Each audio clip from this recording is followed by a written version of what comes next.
നിയമസഭാ തെരഞ്ഞെടുപ്പിന്റെ ഫലമറിയാൻ ഇനി 4 നാൾ മാത്രം. ആകാംക്ഷയിലാണ് മുന്നണികളും സ്ഥാനാർത്ഥികളുമെല്ലാം. പാലക്കാട് ജില്ലയിൽ 3 വോട്ടെണ്ണൽ കേന്ദ്രങ്ങളാണ് ഉള്ളത്. മെയ് 4 രാവിലെ 8 വോട്ടെണ്ണൽ ആരംഭിക്കും. Government Victoria college Palakkad, NSS engineering college Akathethara, mount Seena public school Pathirippala എന്നിങ്ങനെ പാലക്കാട് ജില്ലയിൽ 3 കേന്ദ്രങ്ങളിലായാണ് 12 നിയോജക മണ്ഡലങ്ങളിലെ വോട്ടെണ്ണൽ നടക്കുക. മെയ് 4 രാവിലെ 7:30 സ്ഥാനാർത്ഥികൾ അല്ലെങ്കിൽ ഏജന്റുമാരുടെ സാന്നിധ്യത്തിൽ സ്ട്രോങ് റൂം തുറക്കും. തുടർന്ന് 8 മണിയോടെ വോട്ടെണ്ണൽ ആരംഭിക്കും.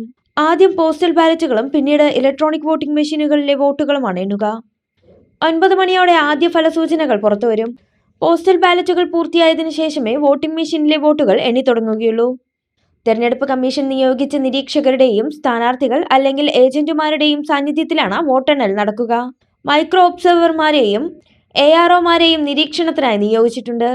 ഇലക്ട്രോണിക് വോട്ടിംഗ് മെഷീനുകൾ നിലവിൽ government Victoria college Palakkad, NSS engineering college Akathethara, mount Seena public school Pathirippala എന്നീ കേന്ദ്രങ്ങളിലെ സ്ട്രോങ് റൂമുകളിൽ 24 മണിക്കൂർ സുരക്ഷയിലാണ് സൂക്ഷിച്ചിരിക്കുന്നത്.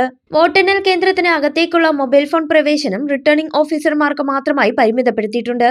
തൃത്താല മണ്ഡലത്തിന്റെ mount Seena public school Pathirippala LP session block, Pattambi mount Seena public school Pathirippala boys hostel and auditorium block, Shoranur mount Seena public school Pathirippala CBSE block, Ottapalam mount Seena public school Pathirippala English medium block, Kongad NSS engineering college Akathethara new block south side, Mannarkkad NSS engineering college Akathethara alumni block, Malampuzha NSS engineering college Akathethara academic block, Palakkad NSS engineering college Akathethara new block south side, Tharoor government Victoria college Palakkad Tamil block, Alathur government Victoria college Palakkad Malayalam block, Chittur government Victoria college Palakkad new academic block, Nemmara government Victoria college Palakkad new library block എന്നിങ്ങനെയാണ് വോട്ടെണ്ണൽ സജ്ജീകരിച്ചിരിക്കുന്നത്.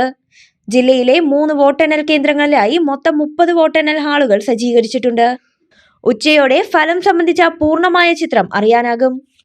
കാർഷിക മേഖലയ്ക്ക് പുത്തൻ ഉണർവേകാൻ agricultural centre അടയ്ക്കാവുത്തൂർ.